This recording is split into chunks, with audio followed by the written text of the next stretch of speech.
Hi, I'm Nancy Stafford. In the 5 years I worked alongside Andy Griffith on Matlock, I played a lawyer whose job was to defend the innocent. That, of course, was fiction. But the reality of innocent human beings needing to be defended from evil and evil people has never been greater. Right beneath our noses, all across America, in every community, large and small, there's an epidemic, and I don't use that word lightly, of young girls and boys being sold and bought as sex toys. They're trafficked like drugs, inanimate objects for the pleasure of the buyer. It's become a $38 billion a year industry. These children are contraband, and America has become ContraLand.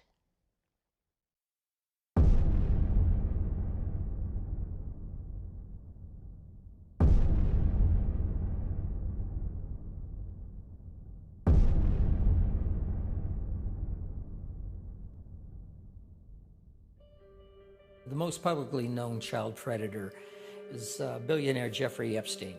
The children that he was using, reportedly ages 12 to 14 years old, these children come from our families. That's where it impacts America. His connection with international political figures, financial figures, and industry made him a threat to them. That may be why he's dead today. Hi, how are you? Good, how are you? Good. You available? Yeah, I got two girls, Kelsey and Carrie, both 13, both real fresh. How much is 2 girls for a half hour? 2 girls for a half hour would normally be $200. I'll do it for $150. Well, if I had a half hour with one girl, then a half hour with the other girl, and then maybe the two of them together. Wow.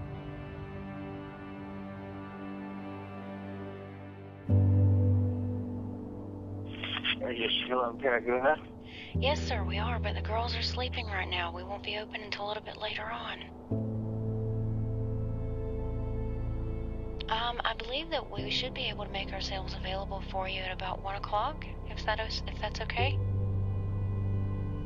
The normal rate is $100, half an hour, $150 for an hour, unless you want both girls. And then, I'll be willing to bargain with you about that, because you seem like such a nice guy. Yeah, these are physically my own girls. I've got a really small operation, but I take real good care of them.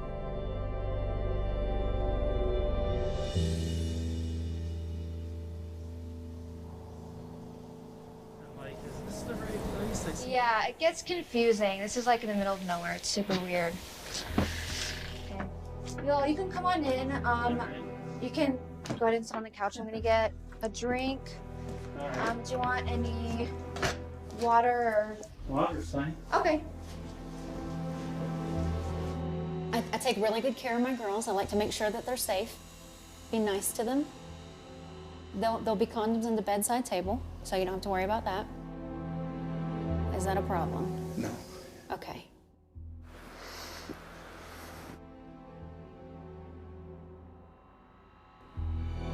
Lacey, sit down. Sit down. Sheriff's office! Bad boy.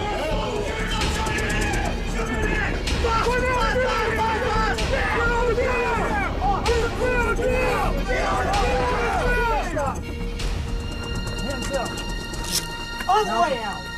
Cuffs. Got him, cuffs.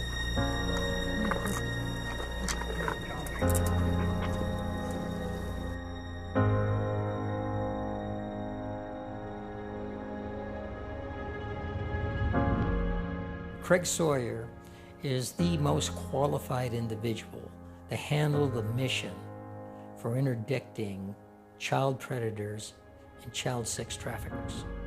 Former Marine, former Navy SEAL, not just Special Warfare SEAL, but a member of SEAL Team 6, federal law enforcement officer from the standpoint of being a federal air marshal, plus working on an individual basis with other government agencies.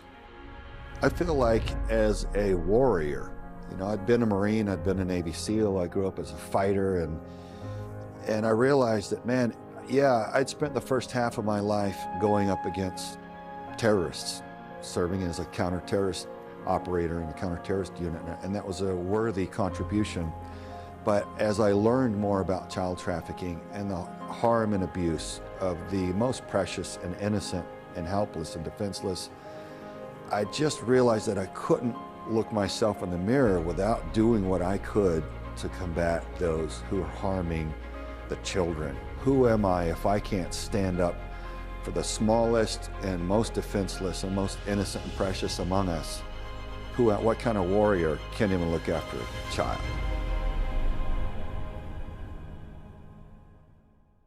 I was freshly 17 and grew up in a single parent home, so I never met my dad. So when I met this guy who said all the right things, and he took everything that he knew about me and used it against me. Like I had to do it, or else I was gonna lose something that I felt like was holding me together, because I was still a kid. The most horrible things that happened when I was out there was at the hands of the buyers, and they prey on that and they just do whatever they want. They're hurting people, and they're doing years and years and years of damage.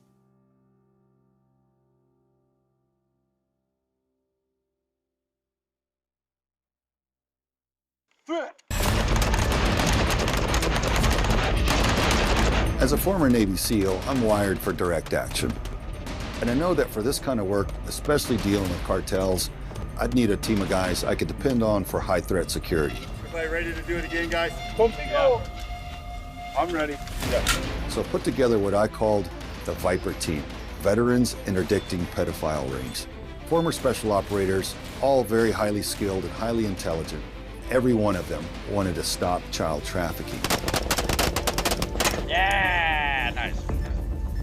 After a couple of days getting dialed in at the range, we were ready to deploy.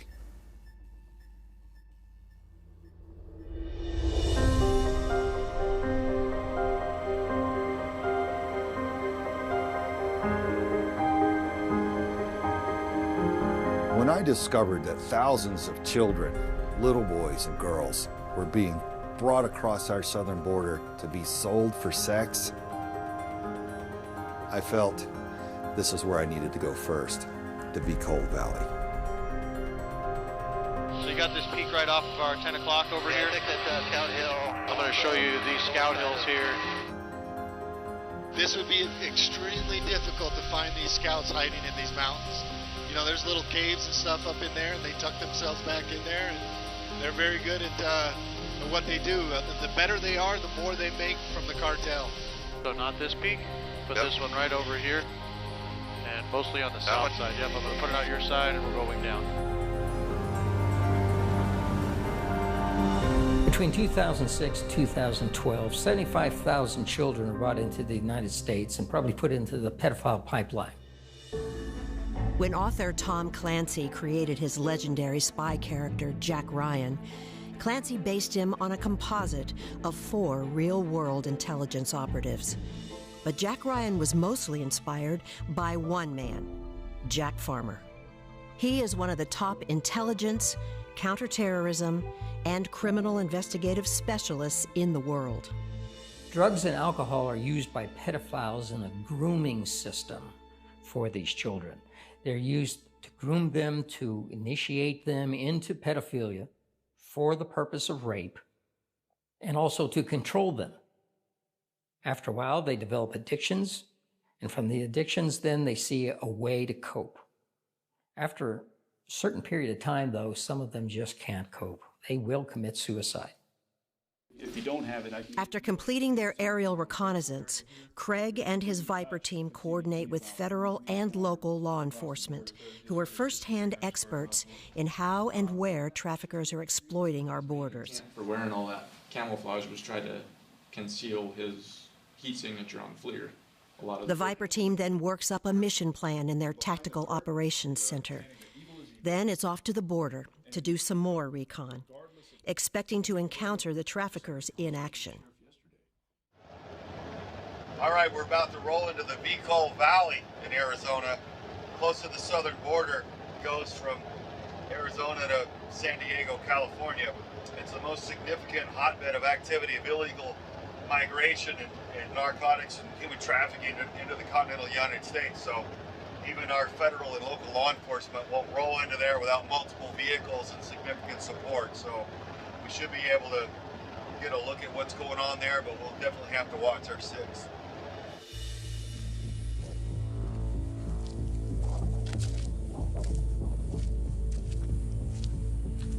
I don't think I could ever make my way across here. Could you? Next to impossible, huh? Yeah, it's impossible.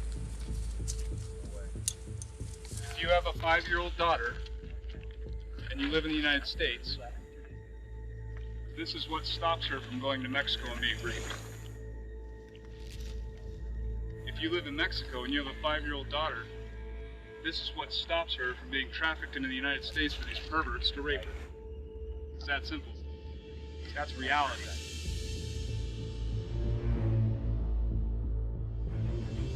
The Viper team's goal is to locate the cartel spotters and make it harder for them to get their human cargo across the border and into the U.S. For many young kidnapped boys and girls coming through Mexico, this is where their journey begins. Well, if I wanted to know who was coming in here, I'd have someone up there because it's easy to drop them off and pick them up if they're living here in town or something, to have them up there watching. But otherwise, push them further back with high-powered optics to see the dust trails of the vehicles coming in, and they'll be able to count vehicles and see if it's law enforcement, you know, SUVs, or what kind of activity that they could expect from that.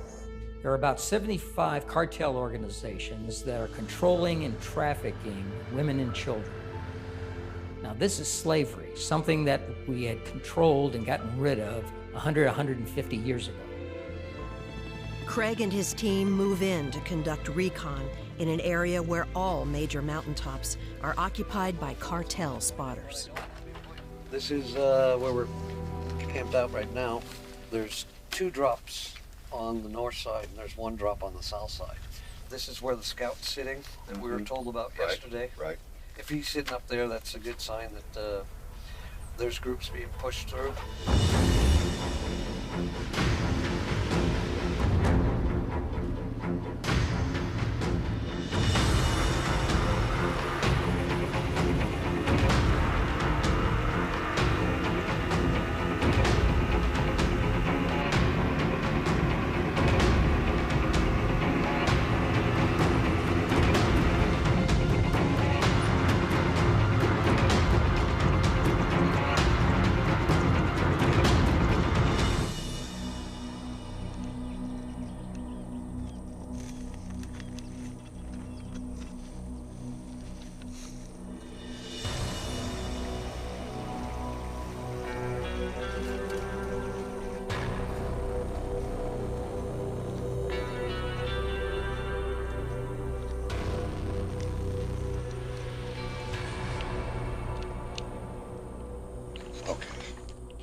That is a warning for the gangs.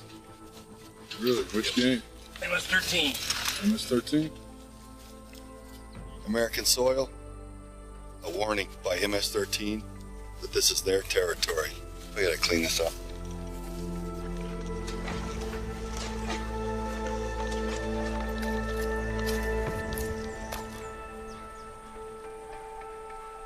A bit farther down, the team arrives at an active border crossing spot. So here's one area of U.S.-Mexico border that there's literally a gate. You walk straight into the United States from this gate. So if I were to step right there, that literally would be Mexico. Now, last time I was down here, see this rickety little barbed wire fence up this hillside. There was literally little to no barbed wire at all, just a couple strands almost laying on the ground. That actually has been repaired a bit since I was down here. There are some minor improvements being made. I mean, this is, folks, you know, this is our border. And in moments, they spot the cartel traffickers with their human contraband. For now, the traffickers' operation is disrupted as they have specific schedules to keep. But once the Viper team leaves, they'll eventually complete their journey straight into the United States.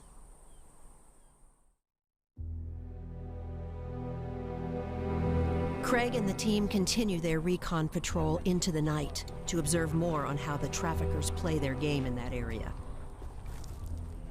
Using night vision and thermal image devices, the Viper team was able to report signs of heavy traffic to law enforcement.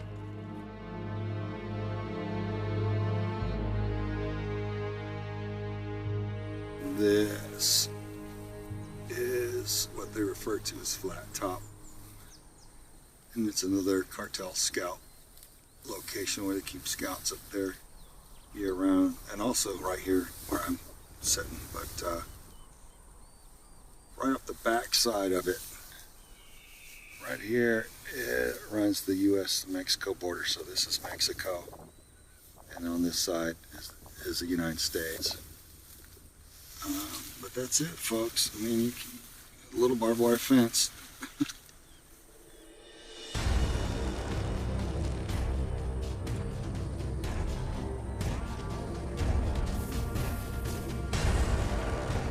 There he is, you see him?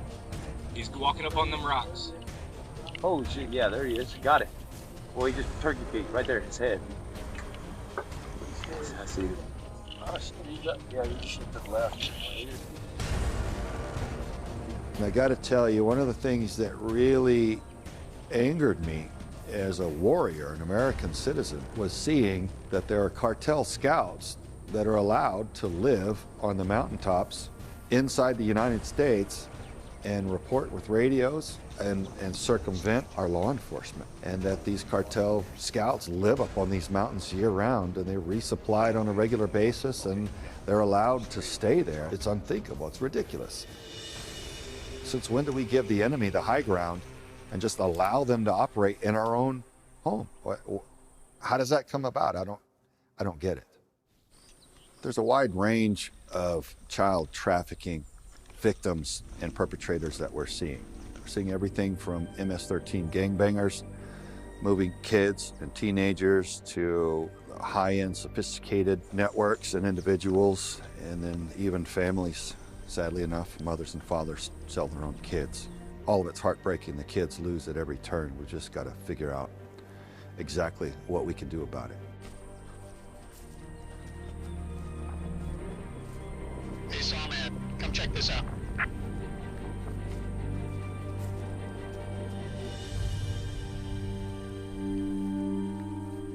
Looks like we just missed dinner.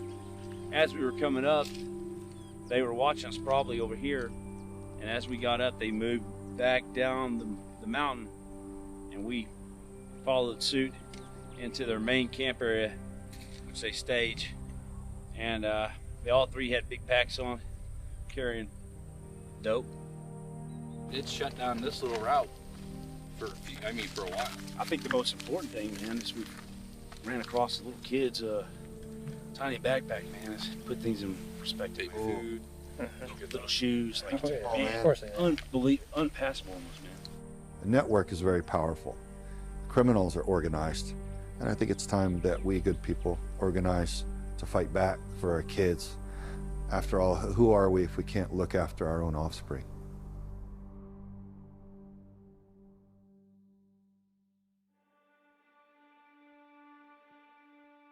There are multiple things that cause this culture of child rape. One of the things is pornography. Another is Alfred Kinsey.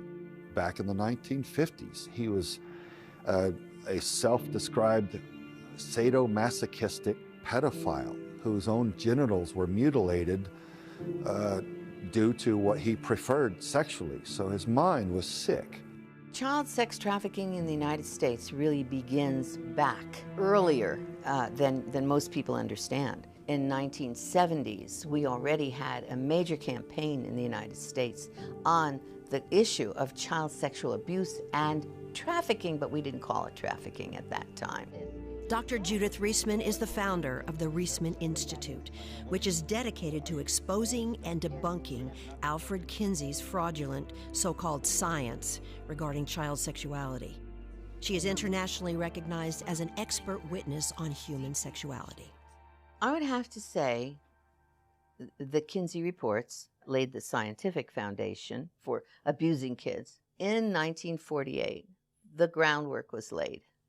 There was Sexual Behavior in the Human Male, which was Alfred Kinsey wrote Sexual Behavior in the Human Male, funded by the Rockefeller Foundation, supported across the board by Planned Parenthood, all came together with that. So Sexual Behavior in the Human Male. Then in 1953, Sexual Behavior in the Human Female. There was no field of human sexuality education before Kinsey. None. We had the common law, that was based our laws on. It was biblical, okay. When Kinsey came on board, half the states in the Union gave the death penalty, could give the death penalty for rape.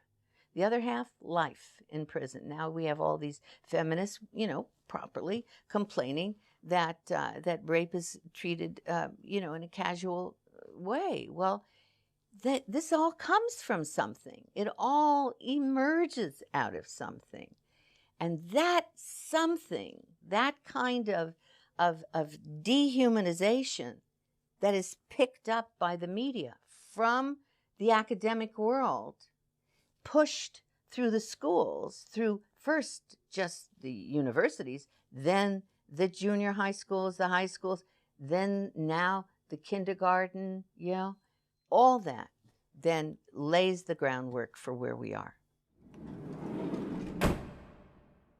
It seems like a percentage of Americans perceive Kinsey as someone who opened up the discussion for sexuality and that was a good thing. But what I think a lot of them fail to see is that he was a sadomasochistic pedophile, and what he did was horrific. And so his studies were falsified, and since they were, it seems to me like his studies and the doctrine that have followed need to be gone back, reversed, denounced, disavowed, and replaced by more wholesome and healthy real science, whatever that actually is, but not to take the falsified studies of a sick mind and accept that as science. You're talking about a man who, he didn't just use images of children, he used real children. He used real children, and he had charts and graphs of orgasms that a child was supposed to have an orgasm, a 5-year-old, a 4-month-old. One was a 4-year-old that had allegedly had 26 orgasms in 24 hours. Now that's around the clock experiment, right? So this was research that was established and was believed by the American public, by the whole world, really. And the whole thesis behind his research was that children are sexual from birth. Children are sexual from birth, which then gets funneled into the mindset of the public, and it becomes the foundation of human sexuality education. Hugh Hefner, at age 22, he was a virgin in college. He read Kinsey, and that radicalized him. He said, oh, Kinsey's the scientist. I will be Kinsey's pamphleteer. So what comes out of Playboy is the stream of pornography, which is at the base of your trafficking world, absolutely. The stream of pornography. 15 years later, we got Penthouse. 10 years after that, we got Hustler, and then it hasn't stopped, right? But the impetus for that came from the academic world, came from Dr. Alfred Kinsey's fraudulent data. And look at all the harm it's caused. Enormous harm. Alfred Kinsey should have been arrested, so should all his teammates have been arrested. The Kinsey Institute's still alive and still educating the public. And now we are seeing the explosion, and the end result is the massive abuse of children, as well as directly related, the trafficking of children, because you can't separate the grooming of children from the trafficking of children. Most of us start out in the business as children because what adult would make that conscious decision? Not very many. My mother had a drug problem and she wasn't pretty enough to make any money, but I was. I really wanted my mom to love me, and I also didn't want her to be sick. So that's how it started.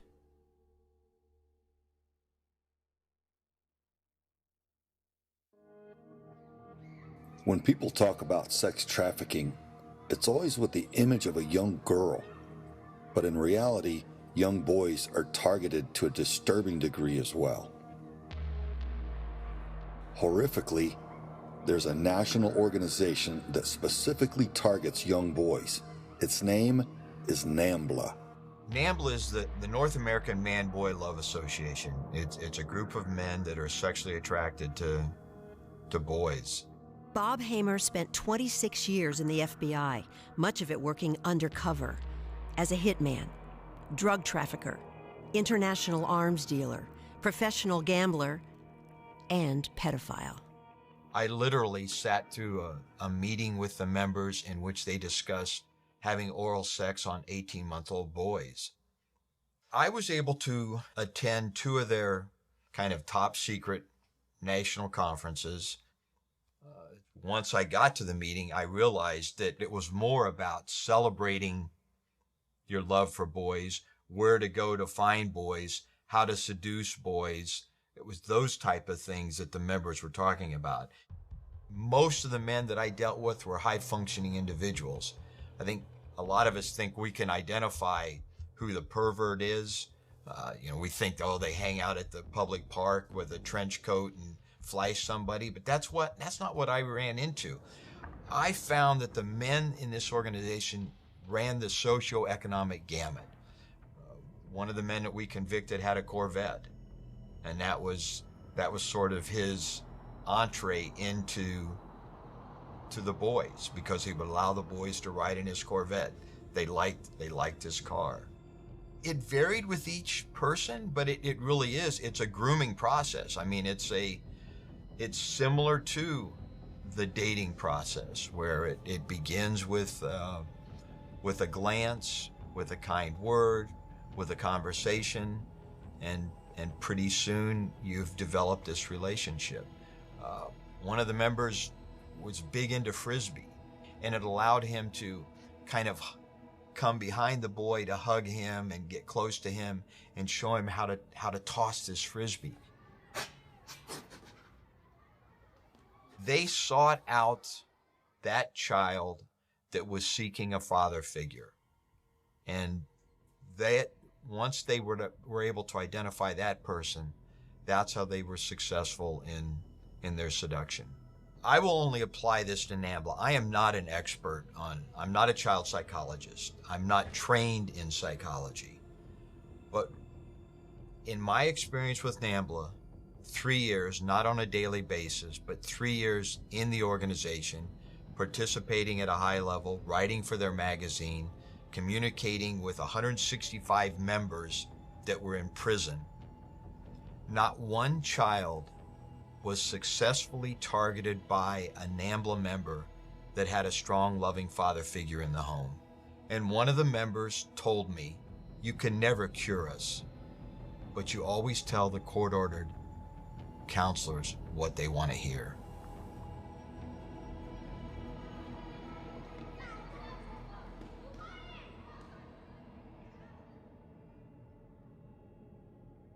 If I had the ability to communicate directly to child traffickers and child predators, it would really be 2 parts. Number one, it destroys the lives of the children. It's not okay. If you try to tell yourself just because you're getting off on it doesn't make it okay for the victim, because I interview the surviving victims all the time, and their lives have been shattered.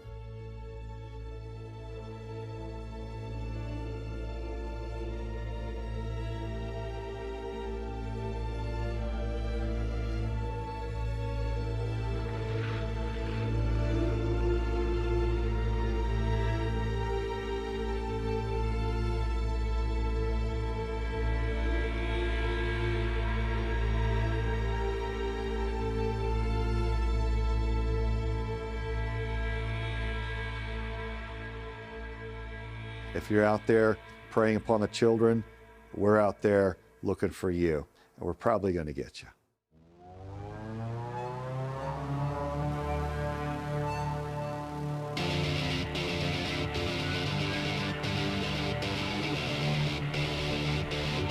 The Viper team's research has discovered a spike in underage prostitution in a suburb of Guilford, Connecticut. Teaming up with local law enforcement, they plan to send a message to the pedophiles of the city. You seek out sex with a child, you go to jail. We're going to head to the police station, meet the chief of police, along with the DA, liaison with them, coordinate, and map out exactly how we're going to operate together to get this operation done. Nice to meet you. Craig Sawyer. Nice to see you. Craig Sawyer. Pleasure. Yeah, there you go. There you go. You know, there's multiple agencies helping out here as well. We're the only ones sitting at the table, but we have several surrounding agencies. We have the Madison Police Department, the Clinton Police Department, the Brantford Police Department, the North Haven Police Department, the Milford Police Department, West Haven Police Department. Fairfield also assisted us. Spent 3 hours with us the other day. Yeah. So, you know, it's not just us, and everybody's on the same page with what we're trying to accomplish. So I'm doing the background side of it as far as the legal aspects, the charges, what we think we have. I've already been able to screen the stuff as provided in terms of the texts. Brian Sibley is the local district attorney, the prosecutor. He will monitor the conversations and texts to determine at exactly which point the team can make an arrest. In most cases, they won't even have to wait for the perp to arrive at the house. You know, but the second they start going past and starting to force and trying to walk past you or something, just give me the code and we'll come, or them. That'll be them. If they step in there and disrobe. So yeah, if we can stage your truck, even somehow where it's kind of severing off the backside of the driveway, it forces them to park in that area, then it's only logical to go up on the deck. Yeah, the deck's going to be lighted. Hopefully they might see the decoy inside the window anyway. Yeah, if we know that they're coming up, then I'll be in the door and motioning in. A woman working undercover is pretending to be the pimp, selling a young girl to men who are answering an ad on Backpage.com. Backpage is a virtual shopping mall for all things sexual, including access to underage girls and boys. Since this recording, Backpage is now illegal and offline. Once all that's done, Matt's going to reset his team back at the house, bring the transport vehicle back and secure it back in the garage, and we're going to reset up for the next round. All right, so we're off to go prep the target house that we're going to use for the operations, figure out how to hide the cameras there, the lay of the land, so to speak, and coordinate what we're doing there. I'd say it's so common that no matter what town you're in, that by now you can probably go within a couple blocks and find a victim or a perpetrator of child trafficking. Is that pervasive, and that many people finding out that they can prey upon the children and benefit from it? So it's very widespread. After posting online ads for sex with a young girl, they received the first response within 15 minutes. Within 30 days, they received over 5,000 responses, locally.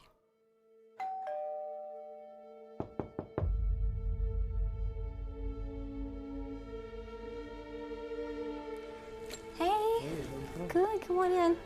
Law enforcement and the Viper team are at the ready, but everyone's concern is this predator armed? Is he violent? Is he a trafficker coming to kidnap the girls and run? Nobody knows. Not much. How you doing? Good. Nice to meet you. Hi. Brian, right? Yes, sir. So, can I get you a water, or do you want to start on the wine? No, I'm good with the wine. No, you sure? Yeah. I'll take a glass of water, though. Yeah, have a seat. Is bottled okay? Huh? Bottled okay? Craig and his team wait for Brian the DA to give them the word. So what made you interested in this? Why'd you answer my ad? I don't know. I'm a boring person. I need to do something fun in my life. All I do is go to work and go home. I don't do nothing else.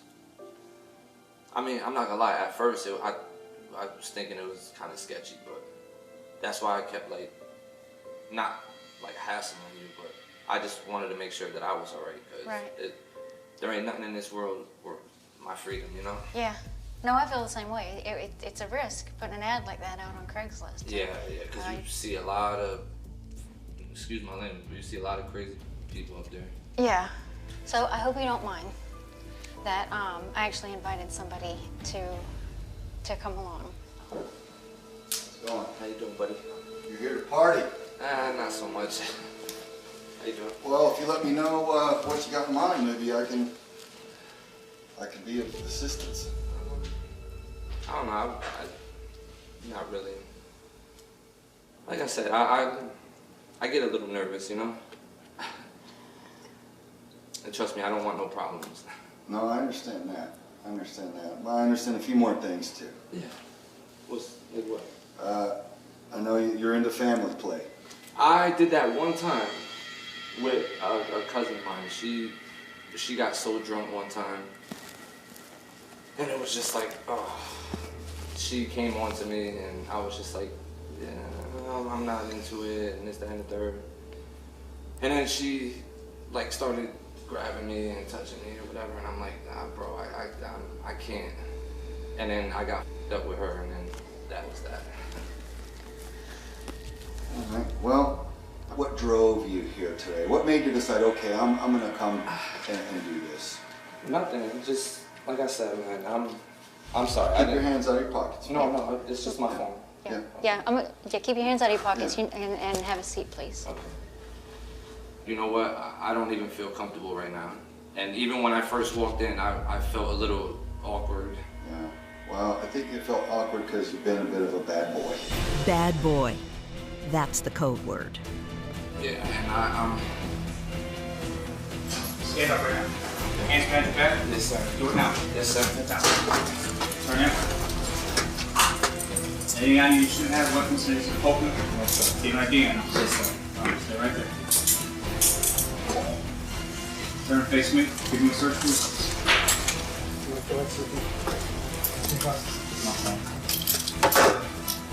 Nothing sharp on your picking book for shipping? Nothing in your pockets?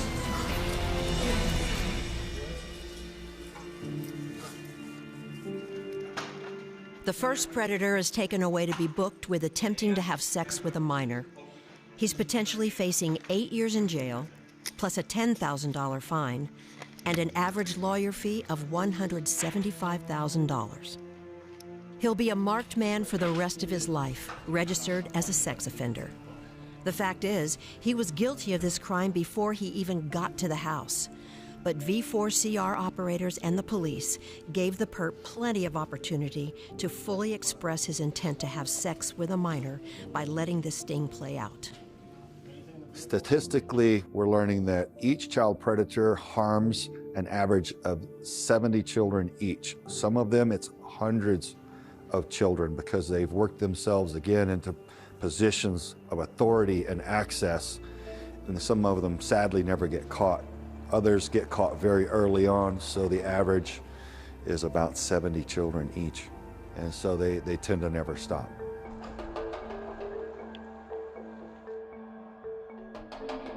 As darkness falls and the temperature begins to drop, a second predator arrives.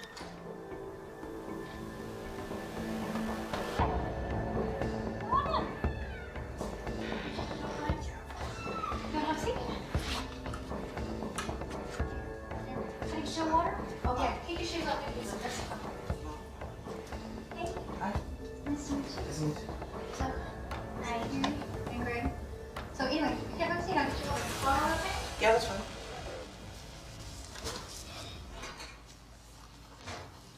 So how was your drive? Cold, Yeah. but I like it, so. Ugh. What? What's wrong with the Like cold? cold? Yes. Gross. So, Mm. I hope you don't mind. I have a little surprise. I kind of took it upon myself because of what we've been talking about. Okay. I have a friend that is kind of connected in such things. Yeah. So I asked him to come over and tell us about some of the special deals that he could get us on, like more experiences like this. That's cool? How's it going? Hi. I am someone who you can consider like your recreational activities director. Okay. I know a lot of people around here. You let me know what you're after. Maybe I can help you out. How about we try this if I do end up coming again? Yeah. Can we do it then? Would that be possible? Like meet then? Well, I mean... Well, what, I don't, help me understand, I'm not sure I understand why you're here. I don't wanna miss out on anything. Well, why are you here? I'm here to help you, man. I'm here to help you, find a 12-year-old girl, apparently. What was it that drove you to come and seek this out? I mean, I think I understand based on the communication, but yeah, can you help me kind of understand your thoughts a little more? I've been depressed for the past 2 years now, out of being secluded, alone. And really any form of communication kind of raises everything up. If being depressed brought you into a bad place, what do you think it might do to a young child having sex with a grown man and having his left inside of her and her mother? I don't think it would be good, but at the same time. But you were willing. Yeah. You were willing to do that though, to a 12-year-old girl. I guess you could say my depression took me too high. I got to tell you, as somebody that does this, this was difficult for me to do as an adult. It was difficult for me to talk to you with the way that you were talking about my 12-year-old stepdaughter, and I do this all the time. The entire ride here, I knew that I was making a bad choice in coming here, knowing that this is probably going to end horribly. But the fact that the sexual drive in me kept on pushing forward. So I guess I just pushed everything to the side and just kept on going.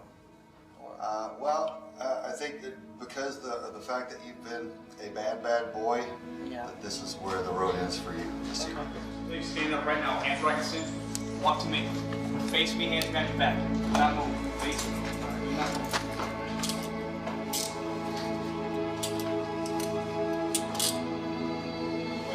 Can you bring them? Yeah, we'll bring them. Yeah, we'll bring them. We're only going to the garage, not going to say.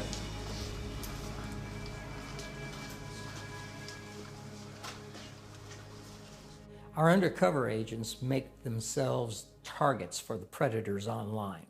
They don't have to work very hard at it because these predators are out there looking for their targets already. It's not really like going to a pond and throwing a hook in and pulling in catfish. It's more like going to the pond, dropping a stick of dynamite in there, and they all come up.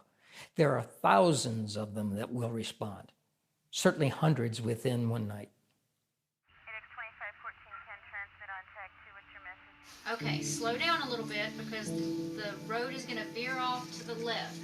The next predator made a mistake with his directions and has gotten lost. It's way up. Listen. Will you both of you listen? Realizing he's in over his head, he begins to panic. Cops ain't here. The cops ain't here. What? The cops follow us. Knowing he's a repeat offender with a propensity for violence, the external surveillance team who's been tracking him decides to end this right there. Get on the ground. Drop the ball.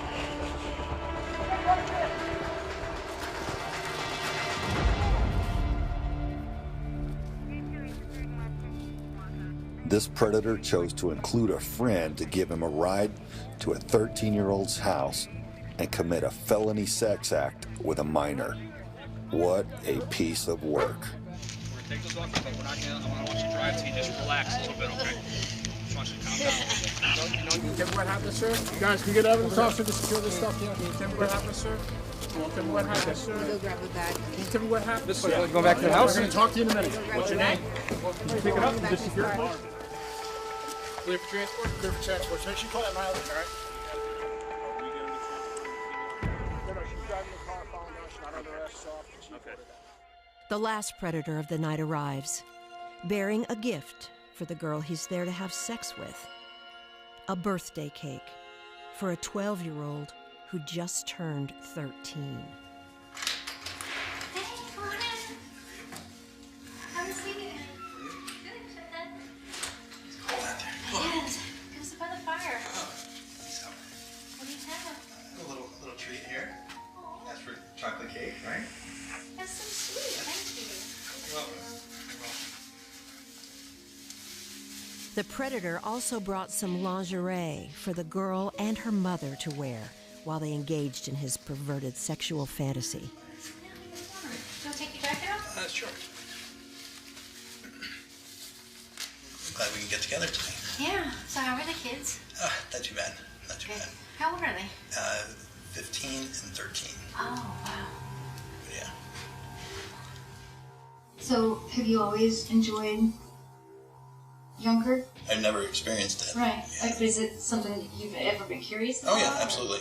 Absolutely. Hey, Carrie, how old are you? I'm 13. 13? And you just had your birthday? Yes, sir. Well, happy birthday. Thank you. So, and we actually have them ready if you wanted me to go up and change. Sure. Yeah? Sure. Okay.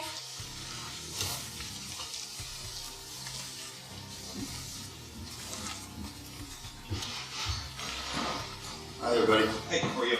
Good, good. Have a seat for me. Don't worry. I'm right over there. Just sit down. I'm gonna take off. Bad boy!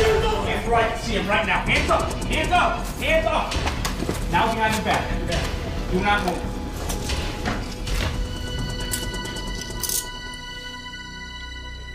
So any weapons in the car? No weapons out. Get rear protection. You go shooting? You're an agent. What kind of agent? You're a federal agent? With what agency? You have a weapon on you in your car? He worked for the Treasury Department. Specifically, it was the IRS Criminal Investigation Division. The man had children of his own, and he showed up at the site wanting to have sex with a 13-year-old girl after just dropping his own children off. He was even so sick as to bring a birthday cake because he was told by our undercover agent that the girl was having a birthday. And so he was going to use this cake to help groom her to whatever his specific desires were. If this individual was with you, with your children, had seen your children, it could have been the same thing. If he's willing to jeopardize his oath to the country to the point where he wants to break the law like that, he'll do it with anything. In accessing these pornographic sites and dealing with child pornography on government computers, they're opening up our IT infrastructure to our nation's enemies. The industry itself is run by criminal organizations. Many cases, foreign governments. Even the images that are passed can have embedded code in them, which will further jeopardize our IT infrastructure. And we're talking about government agencies here, all the way from the Department of Defense, DEA, Department of Justice, the Treasury Department, the IRS. They're actually compromising those infrastructures to the point which makes it a national security issue. As nice a man as he might think he is, putting him in jail is the best thing for him. There, he'll have time to get counseling and perhaps change his life for the better. The running, the hiding, the guilt will finally end, and he can get the help he needs.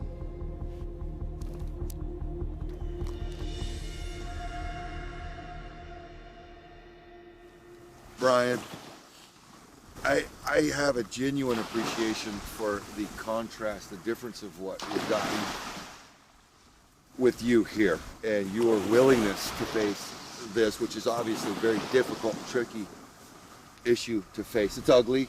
What we were trying to do is to basically rip that can off the ugly, top of the can off of the ugly, and say, look inside and go, it is ugly. And you got to reach down. You're gonna have to get dirty. Yeah, this sucks to face. It sucks to deal with, but it's got to be done. It's like cancer, you know. You can't wish it away. You have to address it. You've got to deal with it one way or another. And so, it feels good to be part of the process of exposing it while uncomfortable. That's the only way that can really be addressed and put to bed. As we leave Connecticut here, I'm left with a sense that, man, this was an important first stepping stone in this style of joint operations between an organization of veterans and law enforcement to create a model that we can replicate, to expand across the United States, to address this on a wide-scale basis and really help put this pedophile nonsense to bed. Well, at the time, I'm 11, 12 years old. Somebody approached me and says, you can actually get your own place in less than a week. And I thought, get my own place in less than a week? Are you crazy? I'm 12 years old. And the guy said, I can make you rich. He says, I know this man that lives up on the north side of town, and he'll pay you big money if you go and see him. I said, well, how old is he? At the time, like I said, I'm 12 years old. Well, how old is he? Well, he's 75. So that day, he took me in his car and we went up to this house. A butler answered the door. He ended up paying me $500. And the guy that took me up there gave me $50. And boy, I thought I was the richest thing in the world with my $50. I would say from the week I lost my virginity to the end, from Monday to Monday, I probably seen 15 guys. That's how it all began.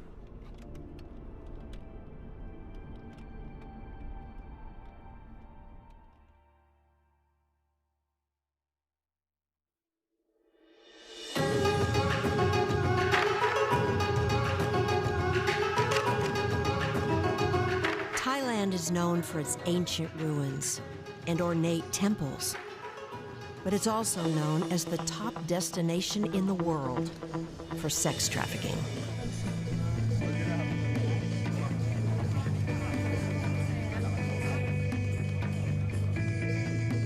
While we were in Thailand, we learned that 7 out of 10 Westerners that step off of an airplane participate in the sex trade there in one way or another. Craig is on a fact-finding mission in Southeast Asia, which has many of the oldest and most permissive sex trafficking countries in the world. He wants to find out how local anti-traffickers are dealing with the problem and how their solutions might translate to his work in the United States.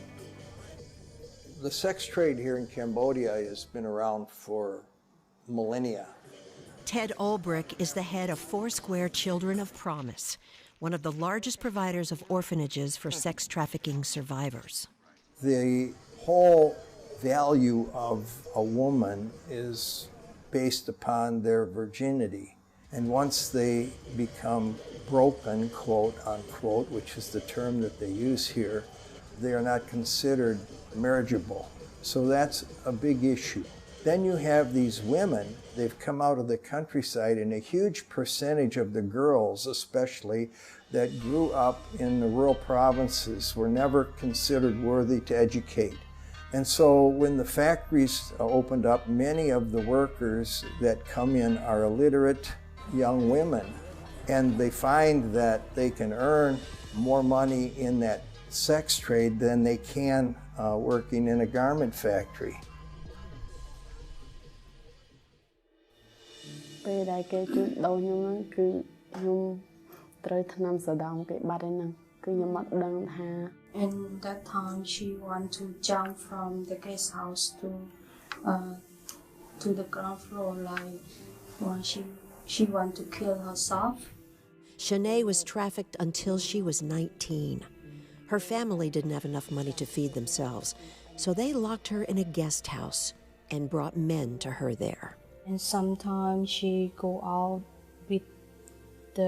for the sex, and they just pay her for $50, and sometimes the mother need the money, so she has no choice.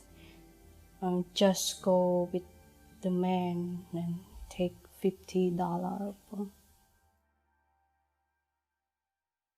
Thankfully, Destiny Rescue is one organization that is doing something about it. Working closely with the police, their undercover agents contact girls who want to get out, and then stage fake raids so no one suspects the girls are leaving for good. Once we get the intel, obviously then it's passed on to the cops here, and then the case will start. That's what we're pretty much doing tonight, is trying to locate the miners, get as much information as we can, and then put a case together. Armed with a list of girls who desperately want to escape, Destiny Rescue and the police strike late that night.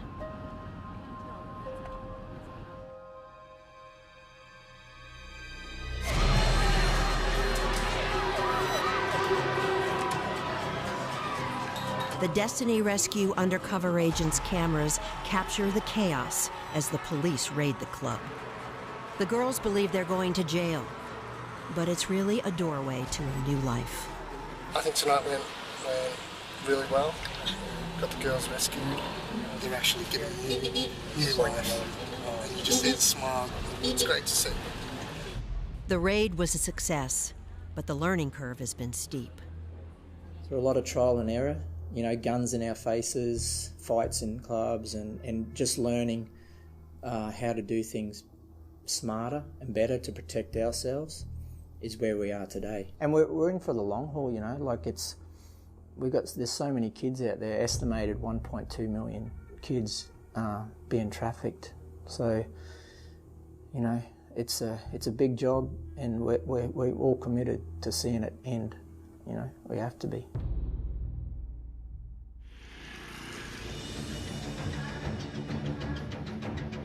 After the raid, I wanted to know how some of these organizations helped the girls to get back to a normal life, and I came across a truly unique ministry called SWAT Ministries International, led by John and Chrissy Espy.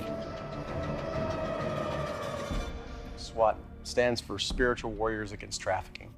Their rescuers come from all over the world, a lot of them from the U.S., some are local, but they're plumbers, electricians, fathers, brothers, regular people that aren't Superman, superhero. They don't have law enforcement or SEALs and background and stuff. So they need something while they're in, because they're not in the best of situations. They're, as you've seen, going into the backyard of the enemy's territory, you know, and it's not always safe.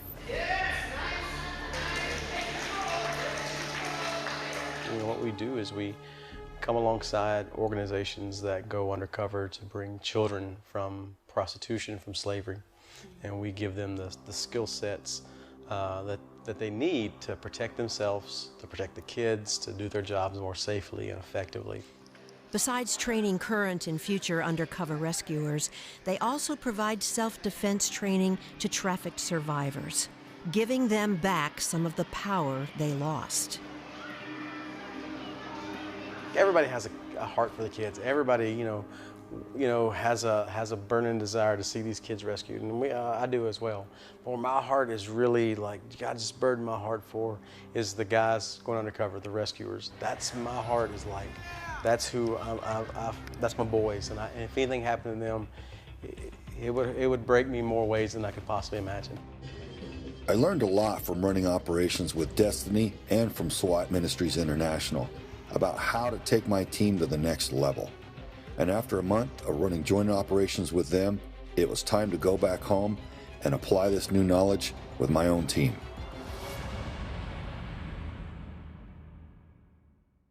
I grew up in a very sheltered household. Both of my parents were pretty successful. Just unhappy. I had a very low self-esteem, and I ended up running away from home when I was very young. And I met a 30-year-old man who asked me if I wanted to go to a party, and I told him yes. At the time, I was still a virgin, so I was innocent, and he took advantage of that innocence. I don't ever feel like I'm going to be the same. I feel marked. Some days I just want to sit there and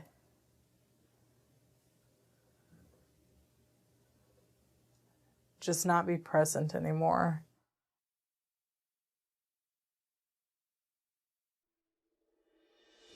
My wife woke me up in the middle of the night, crying, saying, "Oh my God, baby, it's Aspen. She's been raped." And I could hear Aspen screaming into the phone. In March of 2017, I was held hostage at knife point and taken, and I was sexually assaulted over the course of around 5 hours.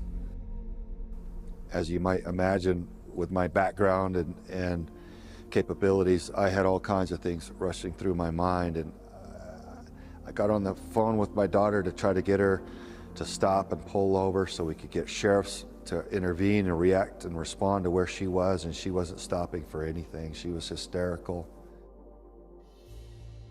This guy just came up to me and started talking to me, and that's when he pulled a knife out of his pocket.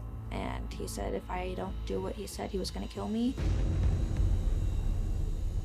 And so we start walking across the road, and along the way, he would stop and pull into like a lot and sexually assault me multiple times down the road.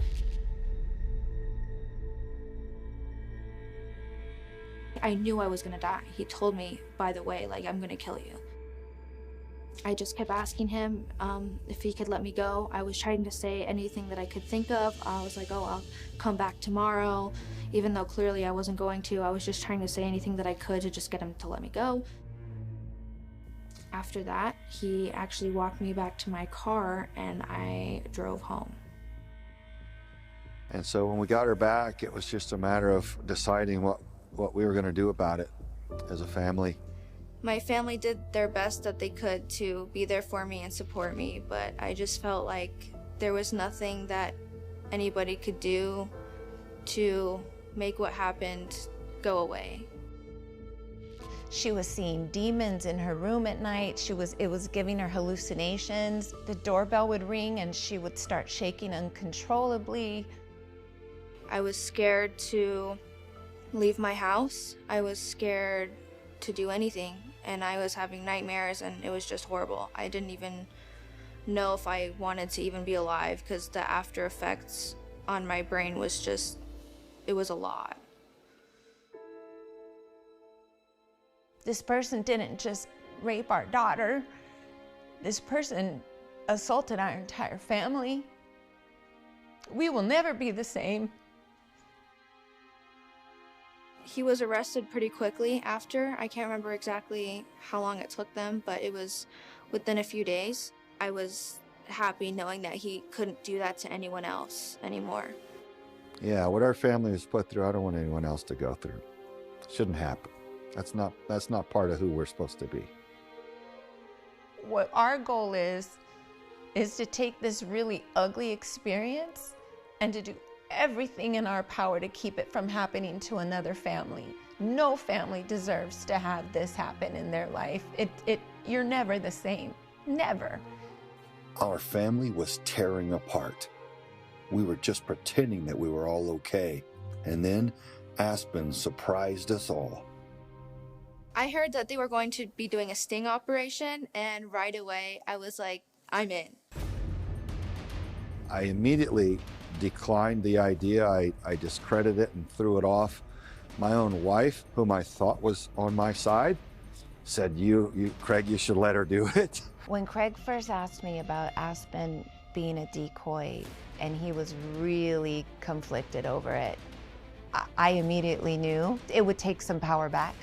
And he was really apprehensive at first because he didn't want me getting into any kinds of trouble. We have to wear bulletproof vests because we don't know these people that we're encountering, and it can be very dangerous. And so he absolutely did not want me to go. I don't think that my daughter should have to be in a place where she needs a bulletproof vest, ever. I said, no, I'm going. This is a way for me to take back my power and for me to look in the eyes of the predator when they're in handcuffs instead of the other way around when I was the victim. I was like, oh, you little scrapper, you. Okay, so at the end of the day, I decided, all right, we're gonna do this. And so he said, all right, let's go.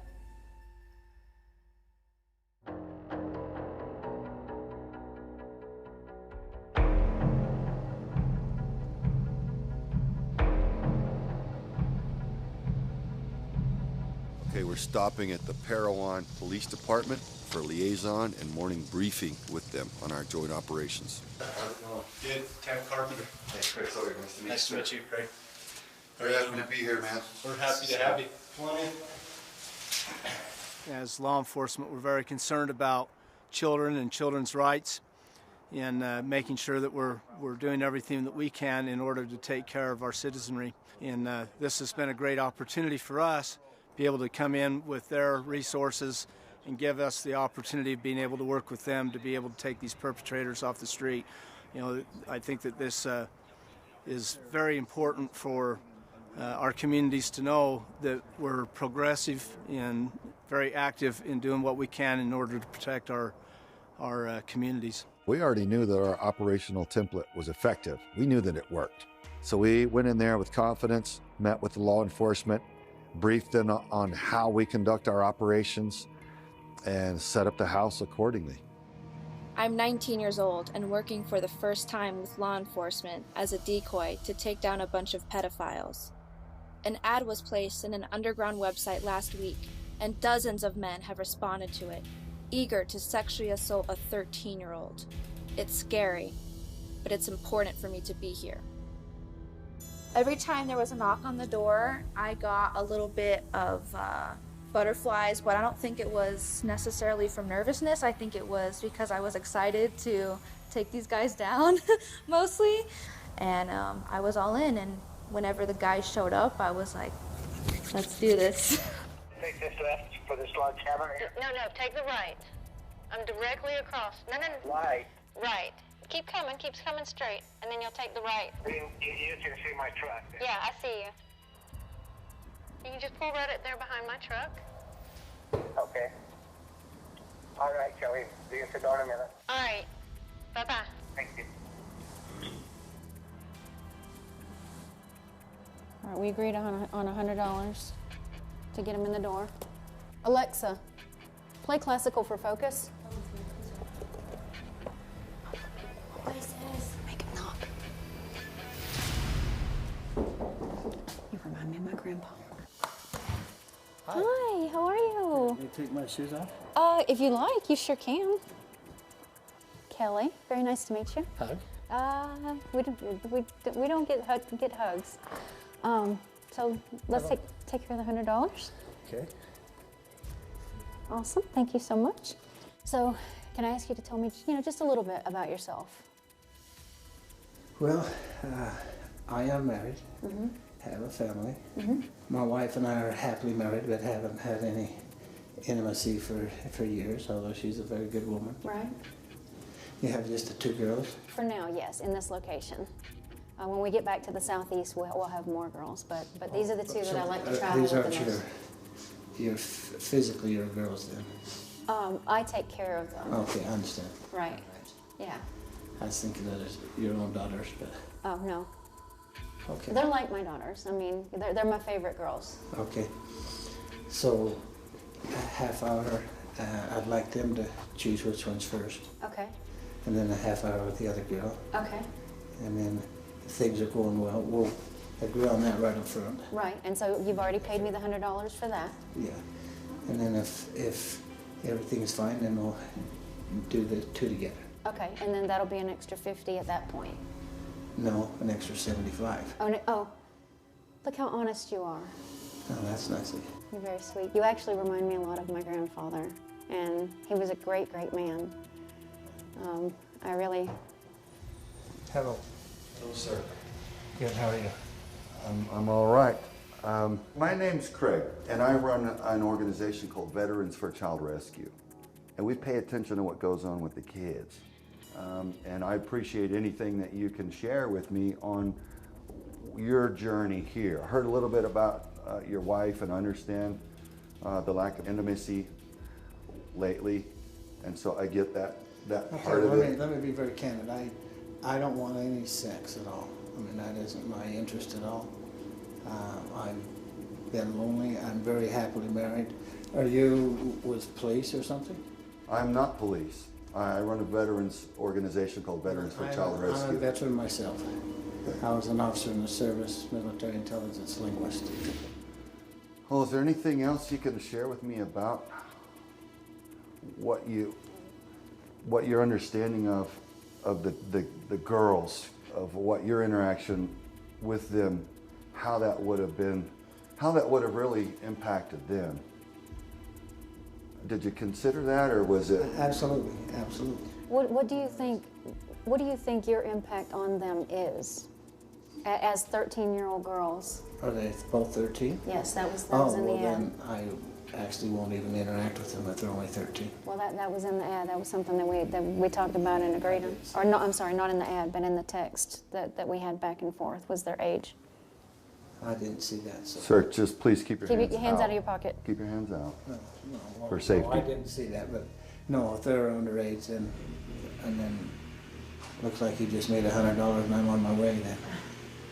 Well, unfortunately, it doesn't work quite that way because you've been what we would refer to as a naughty grandpa. So. Sheriff's officer, show me your hands. Stand up, put your hands up in the air. Put your hands up in the air. Slowly face away from me. Face away from me. Interlock your hands behind your head. Interlock your hands behind your head.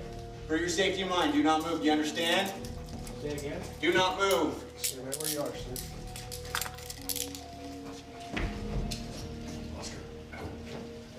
How come you didn't tell me the truth?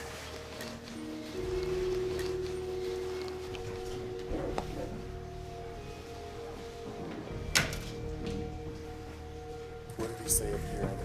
Military intelligence linguist, and now works in construction. So he's a veteran officer, military linguist. When these guys would get arrested, I would walk up to them and I would stand a couple inches away from them, right in their face, and I would just stare at them. She would just stand there and watch them turn from predator into prisoner, and she confided in me, Papa, I have to let you know that this has been more healing than any counseling I think could have ever been. I got to reverse it, and I got to put these people in the position that they should be in instead of me, and they were powerless. They were being taken down. They were being hunted instead of me. They were not going to be able to hurt anyone else anymore. Ultimately, it was the right choice. It was so beautiful to see her fight back. You're my hero. That's everybody. You're starting to become mine. Woo! There are two basic working types of pedophiles. What we call gutter pedophiles. These are the individuals that you would normally associate with low-level street crime. People that you would picture in a trench coat hanging on a corner trying to lure children in with promises of candy.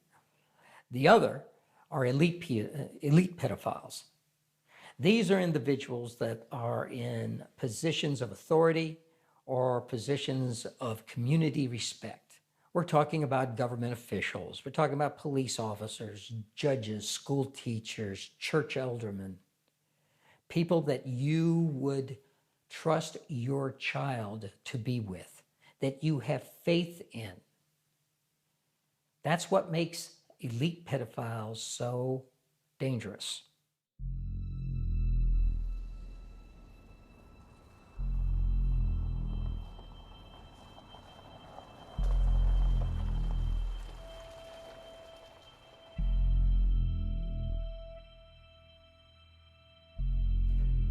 Okay, he's coming up the driveway, guys. Stand by.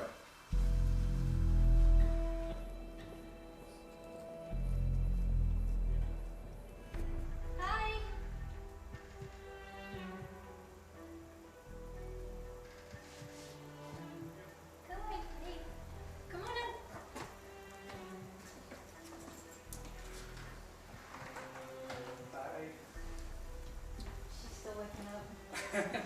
I was hoping to have the fireplace going because it's so cold, but it's broken. It's broken. How did it break? I don't know. It just stopped working. It worked when I left. I had just talked to my Army recruiter a couple weeks prior, actually, and then this guy shows up, and he's an Army recruiter, and, you know, he has a wife and kids, and he had just dropped a kid off that he was trying to recruit, and then he came over to try to sexually abuse who he believed to be a 12-year-old girl. Did you want that kind of lifestyle? I've always been interested in it, but just never actually met somebody that's done it or been into it. So I assume you're married, Yes.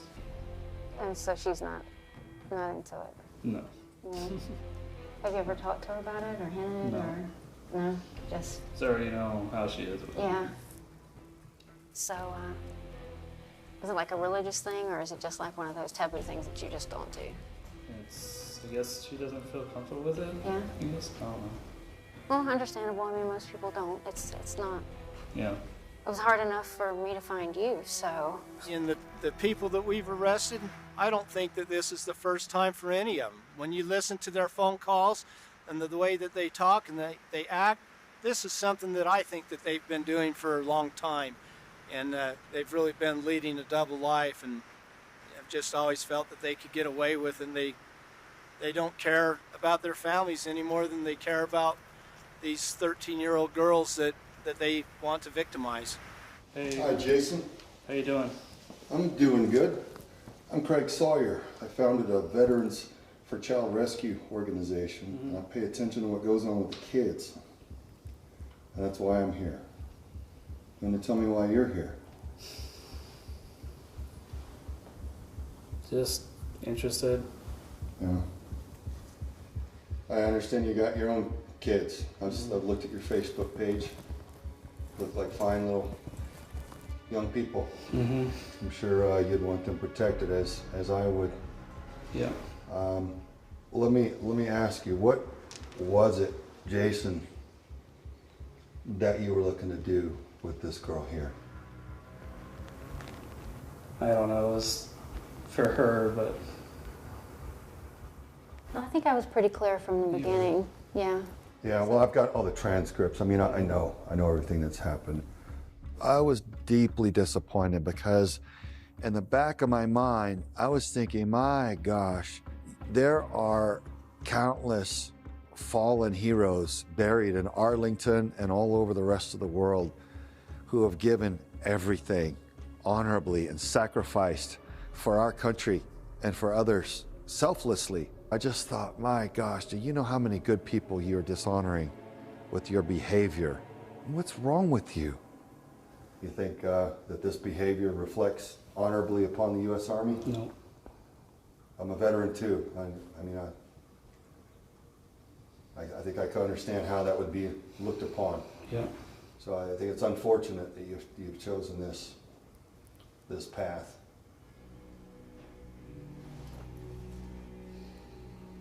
Tell me about your kids, man. They're 7 and 4. Both doing great in school. Yeah. Have they been involved in any sex with adults, you or anyone else? No. Would you want them to be? No. I gotta ask you, man, what draws the line for you between you coming here to my 12-year-old daughter and your own children? I don't know. Yeah, that's the scary part is I don't know either. That's the way it's got to go, Jason. Unfortunately, you've been a bad, bad boy. That's where it is for you today. Sheriff's officer, show me your hands. Please stand up. Stand up. Walk towards me. Face away. Slowly go down on one knee. Put your hands behind your head. Cross your ankles. No, keep your hands behind your head. Cross your ankles. For your safety of mind, do not move. Do you understand? Yep. Look to the left. Yep, got it.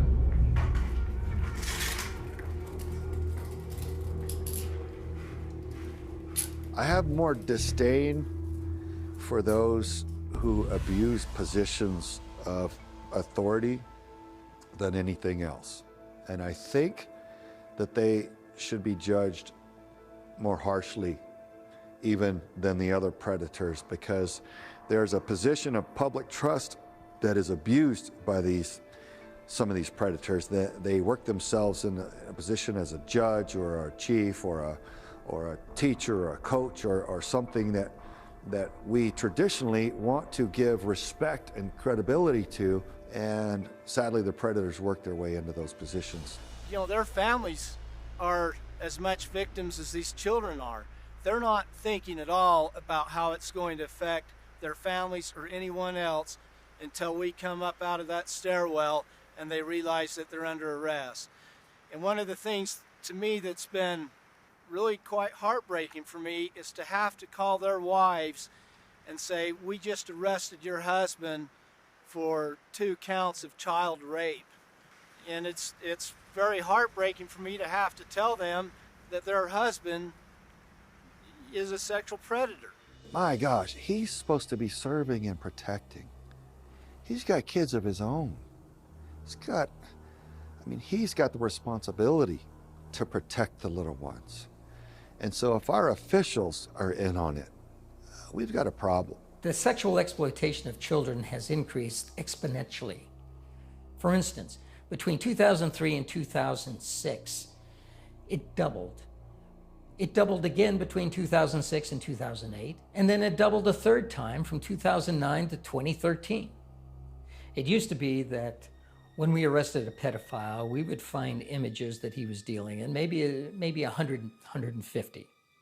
Today, though, we're up to 150,000 that we routinely find, and they go as high as 1.5 million. Why so high? Because they use it to trade.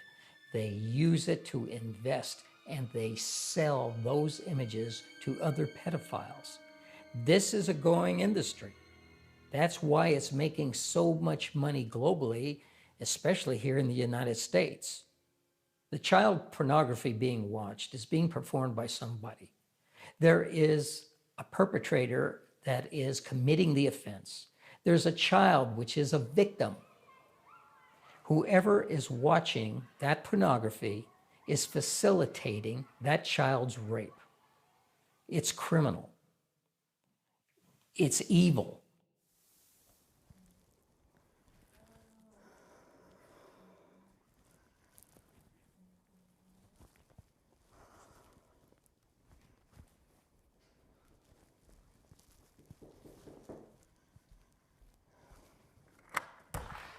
Hey, good, come on in. Sorry. Give me just 1 second, please.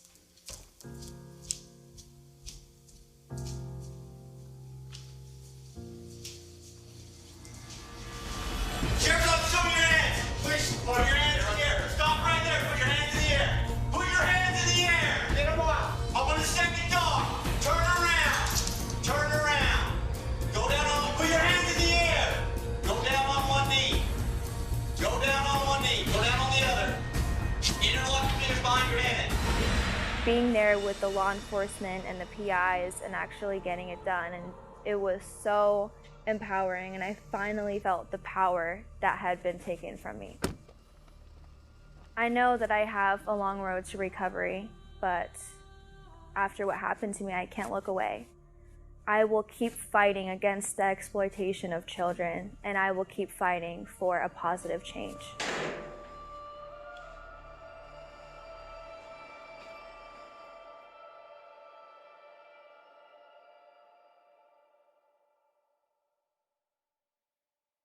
We remove the branding tattoos that are forced on victims of sex trafficking. A lot of these girls that are trafficked, their pimps will brand them to show ownership. It's a sign of ownership. And so they come here and we either lighten and remove them, or we have affiliates where they can go to get them covered with something beautiful.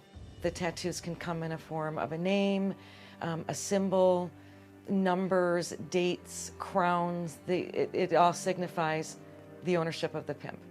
Some do get branded with hot knives, some on their genitals.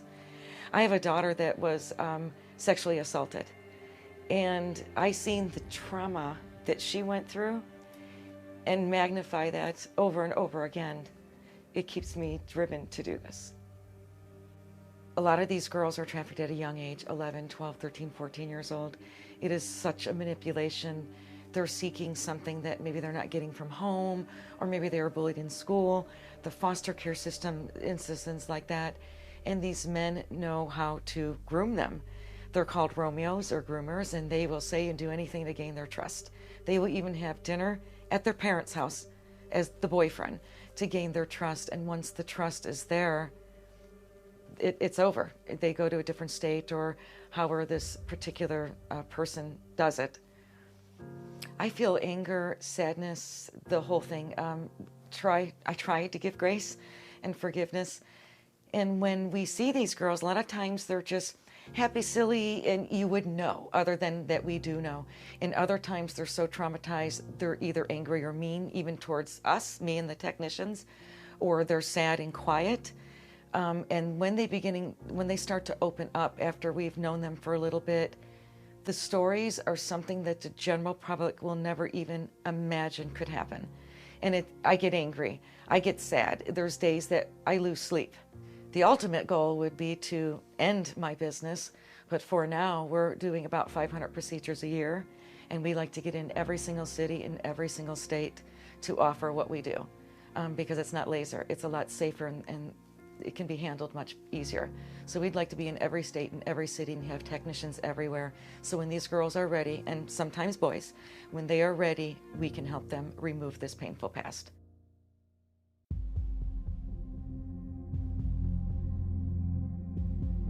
V4CR has built a coalition of nonprofits and non-governmental organizations, or NGOs, each addressing a different aspect of the child sex trafficking problem. Sold No More focuses on education and prevention, equipping children in schools with the knowledge of how to avoid falling victim to child trafficking. SWAT Ministries International is an NGO that trains volunteers to rescue children from traffickers and helps empower survivors with self-defense skills. Soul Survivor, Inc.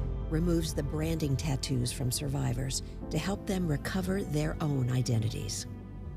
Veterans for Child Rescue exposes the threat through creative media campaigns and directly combats child sex trafficking by running joint operations with law enforcement to arrest predators. The Rancho Milagro Foundation helps bring healing to trauma survivors in a unique manner by using equine therapy.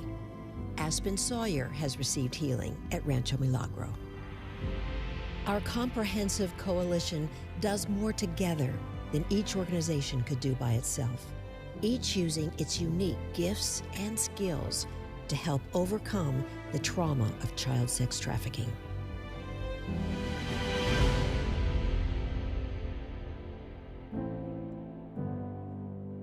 I think we've been conditioned too much so in the United States to be tolerant of everything.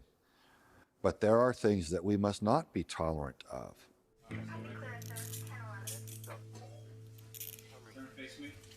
We must not be tolerant of that which will kill us or that which will destroy our children. And so what I want people to know is that this is a situation that we can defend all American children and really all the children across the globe. I would like for this to grow into a global cause. I think it's super important for guys to just realize that, you know, women are not sexual objects. We're not property. We're human beings.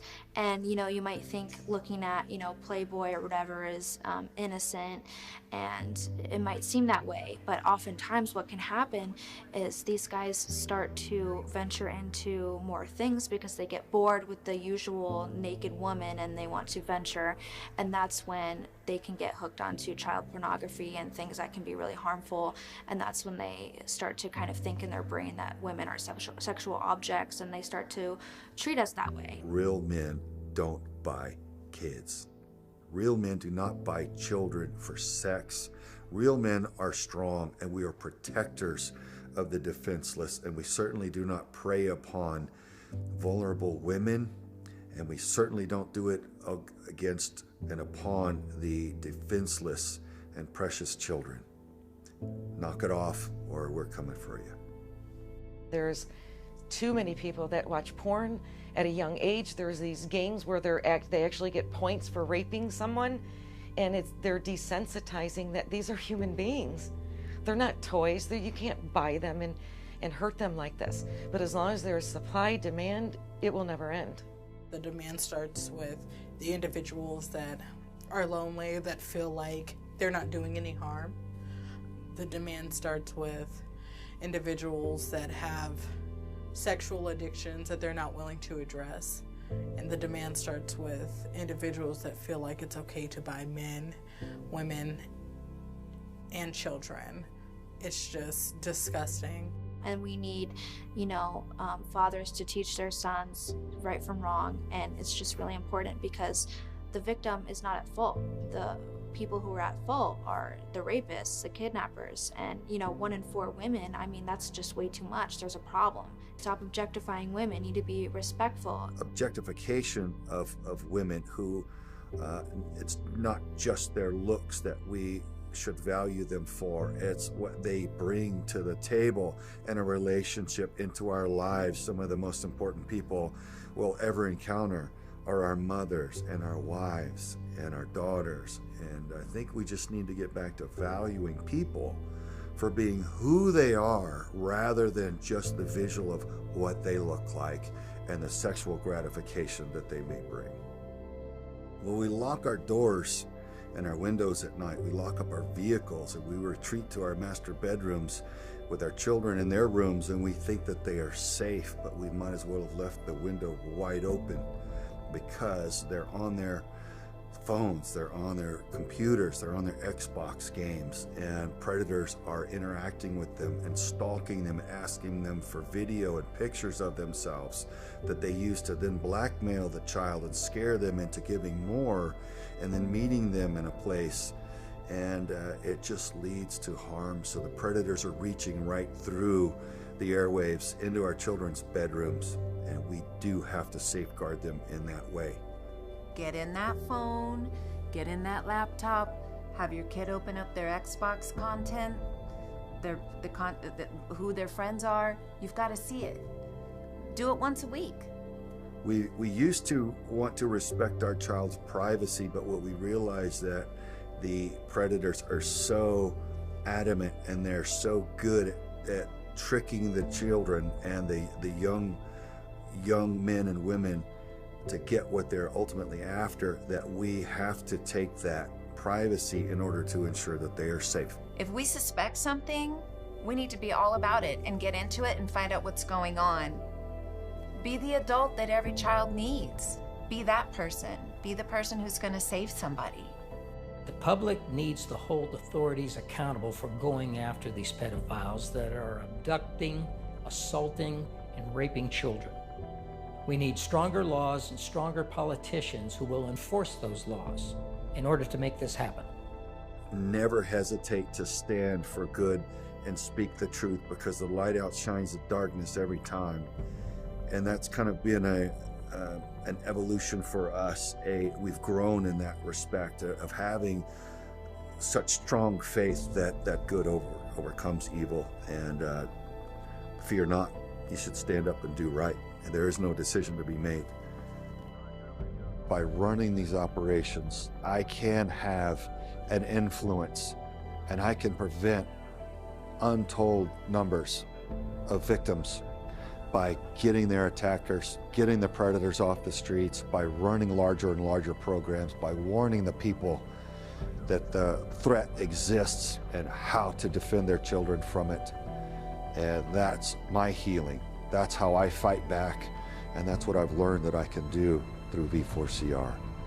Together we are quite literally what we can't be alone. We can't be a network of people that says no more by ourselves, but we can together. There's strength in numbers. We understand what's going on now. And by alerting each other and by linking and networking and gaining power and momentum, we can beat this back, and we must, and we will. We will. Together, we can make the change.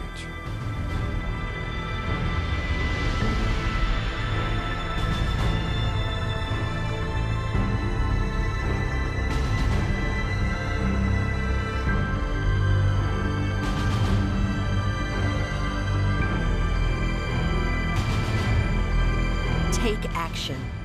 Go to vetsforchildrescue.org.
There he is.